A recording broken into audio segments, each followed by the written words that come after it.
don't like to watch a new movie that comes out and immediately claim it to be a modern day masterpiece because that's really saying a lot. I mean, something has to be really, really special to consider it a masterpiece. Like, that's a whole new level that we're talking about. But when it comes to Whiplash, I really do believe it's one of those rare few select modern day masterpieces. How's it going, everyone? Welcome back to Movie Talk and welcome to Rewind. Basically, what this whole series is I want to go back on movies. Maybe they're a few years old, maybe they're a few decades old.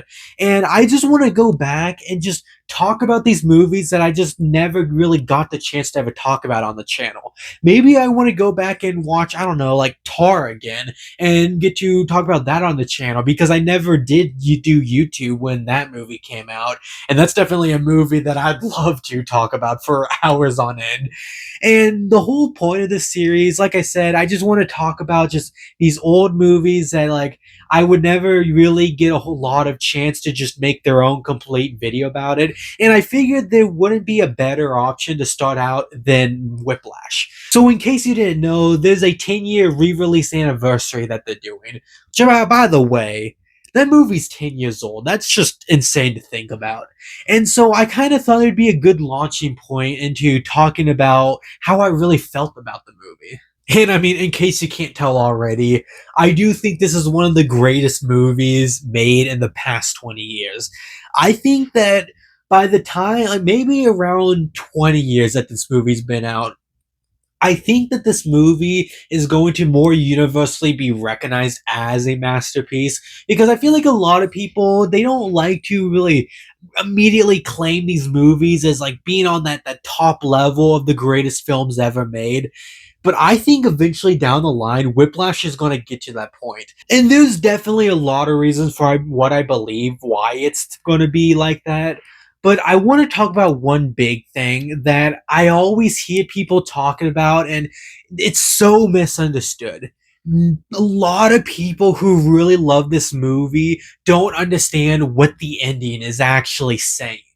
And by the way, spoilers just for this. I'll be diving into spoilers for all these rewind videos. Because generally a lot of people have already seen these movies, so I'm not too worried about spoilers. But that's just the one warning. So with the ending, we all know how it ends. Neiman has this big he's set up by Fletcher, and that he thinks that it's all going to be ruined.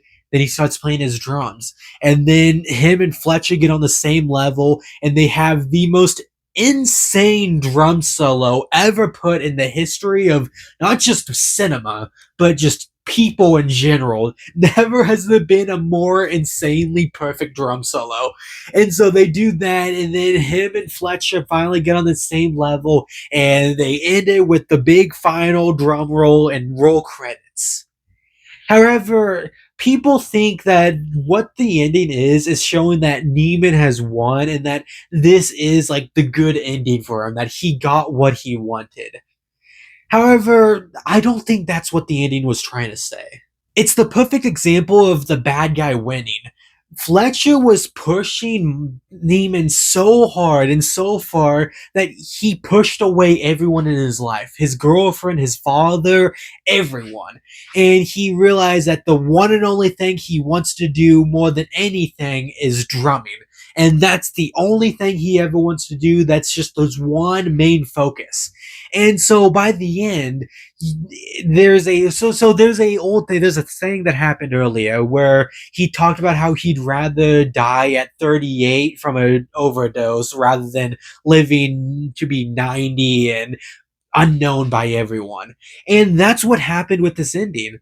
By the end of this movie, the movie's telling you that he's going to die when he's 38, probably from an overdose, and that's what's going to happen. He's going to end up being like one of those big rock star musicians, and he's going to really live an empty life because he's pushed away everyone his entire life.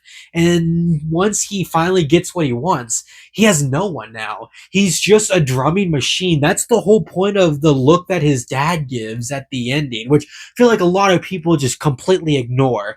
That's his dad realizing that his son is no longer his son. He's a drummer now. He's exactly what he wants to be. And this is all because of Fletcher. Fletcher wanted this to happen. He wanted to find the next great drummer. And he did. He found the next big drummer. But in doing so, he forced him to push away everyone in his life.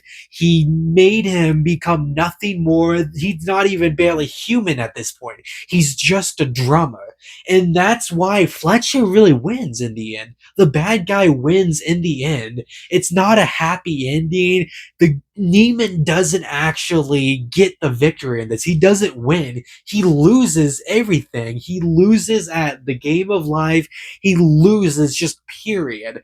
And it's so brilliant because it's disguised as if this is a great triumphant victory, that Neiman has proved himself to Fletcher and that he's proved that he is that drummer. And while that is true, it's not a good thing. It's not a happy way for this film to end. And that's what I think just perfectly captures the beauty of it. But okay, let's go back to the rest of the movie. Let's talk about Fletcher.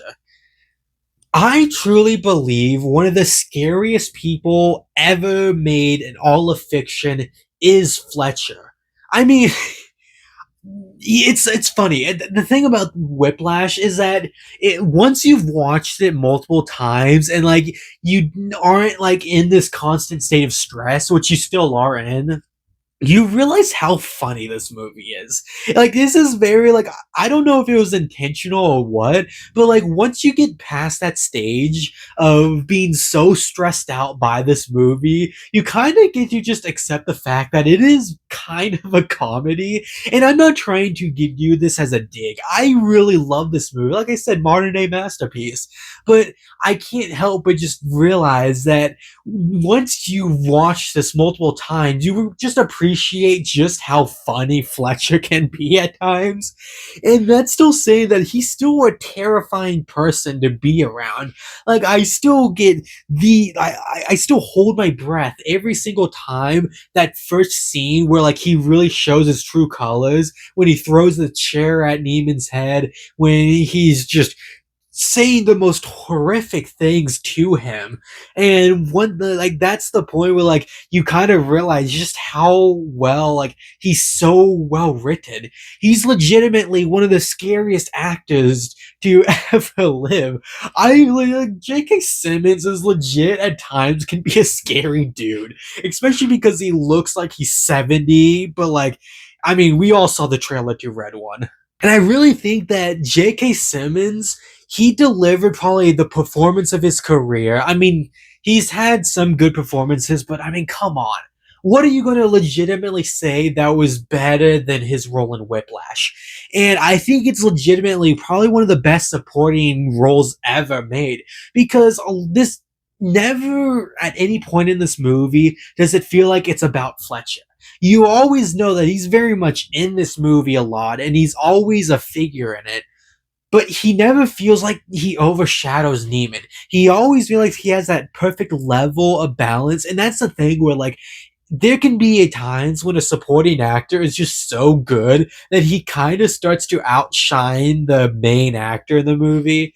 And I think not only was it really well written, but I think also Miles Teller, I mean, I still have yet to see a performance. Like, he's done some really good roles, but I mean, come on. There's not a single role he's done that has been anywhere near that level in Whiplash. And the biggest thing about all this, an actor can't have a good role unless his source material is good. And Damien Chazelle, his source material is perfect. I also just gotta appreciate how, like, it's not just Whiplash, but Whiplash was the main one that kind of convinced me. But also La La Land, just Damien Chazelle in general, he's completely reformed my idea of jazz. I mean, he even acknowledges it in La La Land, where, like, people just think it as elevator music. But between Whiplash, really with Whiplash and La La Land, he's completely transformed all the ideas that I ever had of jazz. And I don't listen to jazz, But man, I have so much more respect for Jazz because of what Damien Chazelle has been able to do. But what he really does best in all of this film is just really capturing the feeling of anxiety. It works the same reason with why Uncut Gems, another movie, maybe not a masterpiece, but I can see it totally being if people look back at it as a classic. But those two films work for the same reason, in that there's just this insane sense of anxiety and dread throughout the entire movie. Like, you hate watching everything that happens in it because you just feel so stressed out. You hate Fletcher so much. You see Neiman take these different life choices that are some probably worse than other decisions. I mean, even to the point where, like, probably like one of the most like shocking scenes, at least the first time that I watched this, really shocked me, was the scene where he got into a car crash and then he got out of his car, ran to the his drums with everything, and then started to play, but he was like concussed and like everything, that he passed out doing it. And I feel like not enough people talk about that scene.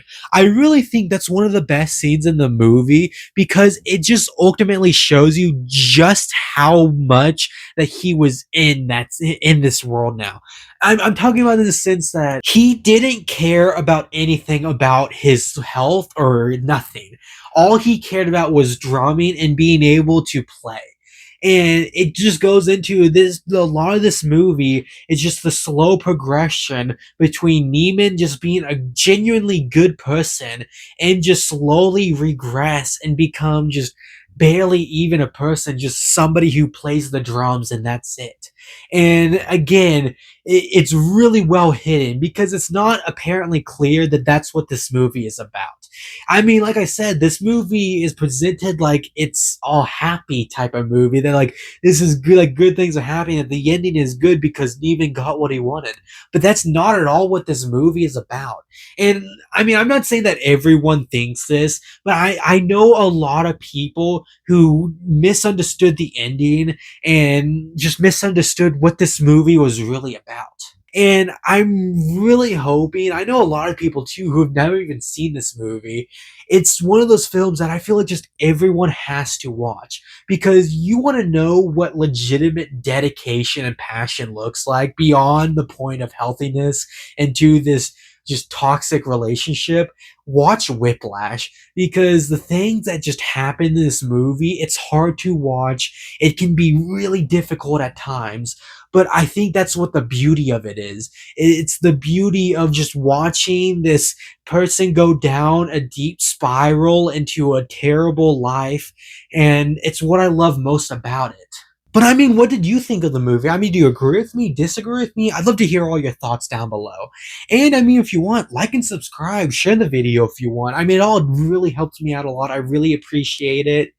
And that's really it. I mean, I'd love to hear any suggestions for what I should do next on Rewind. I'd love to hear all of it down below because I definitely have a lot of movies that I want to eventually be getting to, but that'll come in time. I won't just be exclusively pumping out Rewind content. I'll be doing all the same stuff that I usually do, but I am really looking forward to the series.